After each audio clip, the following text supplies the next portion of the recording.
Susamur fermani qadri baland qadrdonlari. Mana bu Susamur fermadagi indutkalarni tuxum qo'yadigan joyi. Sizlarga bitta layfhak ko'rsataman.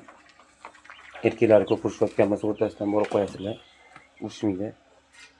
Hop, yo tarafda uni kirib chiqish uchun постоянно indutkalar ko'chada yurib suvda yurishi uchun o'tga zag'izg'on kirib ketishi mumkin. Zag'izg'on kirib tuxumni o'g'irlashi mumkin. Eng yomoni tuxumni o'g'irlaydi. Shuncha qo'yotgan tuxumlarni olib ketib qolishadi. O'shani qilish uchun yechimi mana biz bunaqa yechim qilganmiz. Xo'p. Mana bu eshikni agar shunday ochib qo'yadigan bo'lsak, katta ochib turadi, zag'izg'on bemalol kirib ketadi. Shuning uchun bu oddiy yechim qo'yasiz. Qo'yib qo'yilgan mana bu yo'ldan bo'lsa zag'izg'on qo'rqadi bu yerdan kirishga, yo'l tarafidan oxirini o'ylab ko'rib kiradi. Kirmaydi bu yerga o'shanda.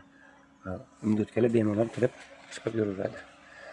Foydali ma'lumotlarni yo'qotib qo'ymaslik uchun obuna bo'lib qo'yinglar.